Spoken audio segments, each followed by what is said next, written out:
কৃষ্ণগুৰু আধ্যাত্মিক বিশ্ববিদ্যালয় প্ৰথম দীক্ষান্ত সমাৰোহ আৰু এই সমাৰোহত আজি 155 গৰাকী PhDৰ পৰা আৰম্ভ কৰি বিভিন্ন পৰ্যায়ত যিসকলে ডিগ্ৰী হাসিল কৰিলে তেখেতসকলক আজি সন্মান প্ৰদান কৰা হ'ল, সাৰ্টিফিকেট দিয়া হ'ল। আৰু এই মই ভাবো এইটো এটা যাত্ৰা কৃষ্ণগুৰু আধ্যাত্মিক বিশ্ববিদ্যালয় শক্তিশালী সফল যাত্ৰা। ইমান কম দিনৰ ভিতৰতে আজি যেনে ধৰণে বিভিন্ন বিষয়ত গৱেষণা হৈছে, অধ্যয়নো হৈছে আৰু আজি একবিংশ শতিকাত ছাত্ৰ ছাত্ৰীসকলে বিভিন্ন প্ৰতিযোগিতাত অৱতীৰ্ণ হ'ব পৰাকৈ ইয়াত আধুনিক শিক্ষা প্ৰদান কৰা হৈছে। মই ভাবো যে এগৰাকী ছাত্ৰক বা ছাত্ৰীক তেখেতসকলৰ ব্যক্তিত্ব জ্ঞানৰ দৃষ্টিৰে শক্তিশালীৰ ওপৰত গঢ় দিয়াৰ যিটো যাত্ৰা, এই যাত্ৰাত কৃষ্ণগুৰু আধ্যাত্মিক বিশ্ববিদ্যালয়ে এটা উল্লেখযোগ্য ভূমিকা গোটেই উত্তৰ পূৰ্বাঞ্চলতে তেখেতসকলে পালন কৰিছে। ইয়াৰ বাবে মই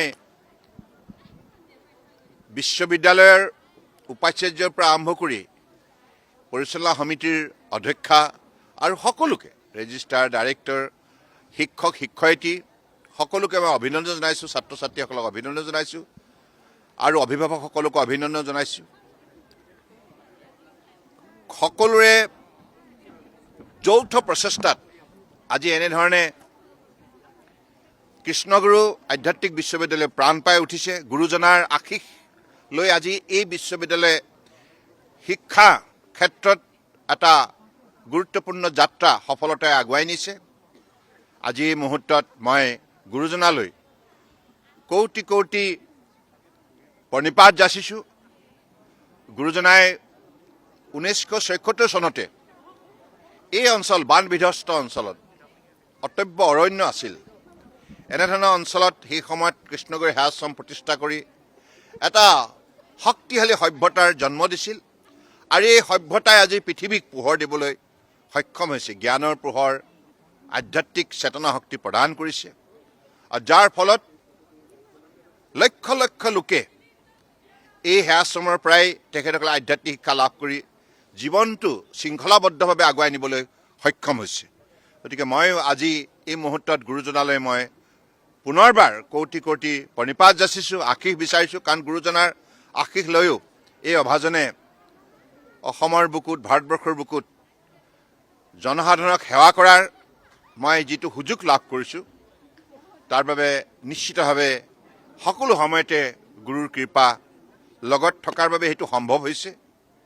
আৰু মই আশা কৰোঁ যে এই বিশ্ববিদ্যালয়ৰ যিবিলাক উৎপাদিত মানৱ সম্পদ, এই সম্পদে ভাৰতবৰ্ষৰ বা পৃথিৱীৰ বিভিন্ন প্ৰান্তত যেতিয়া বিভিন্ন কৰ্মক্ষেত্ৰত কাম কৰিবলৈ যাব, তাত তেখেতসকলে গুৰুজনাৰ আদৰ্শৰে যিখিনি ইয়াত শিক্ষা লাভ কৰিছে, সেই শিক্ষাৰ যাতে তেখেতসকলে সেই অঞ্চলত তেখেতসকলে ইয়াৰ প্ৰচাৰ প্ৰসাৰৰ বাবে উল্লেখযোগ্য পদক্ষেপ গ্ৰহণ কৰিব আৰু আদৰ্শ নাগৰিক হিচাপে প্ৰতিগৰাকী ছাত্ৰ ছাত্ৰী নিজৰ জীৱনৰ বাটত প্ৰতিষ্ঠা কৰিব।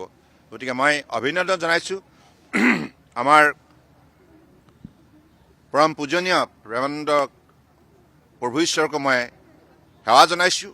আৰু কাৰণ তেখেতৰ আশীষ লৈ আজি ছাত্ৰ ছাত্ৰীসকলেও ইয়াতে অধ্যয়ন কৰিছে আৰু এই শিক্ষানুষ্ঠানে আজি প্ৰগতিৰ দিশত দৃঢ়তাৰে আগুৱাই যাবলৈ সক্ষম হৈছে।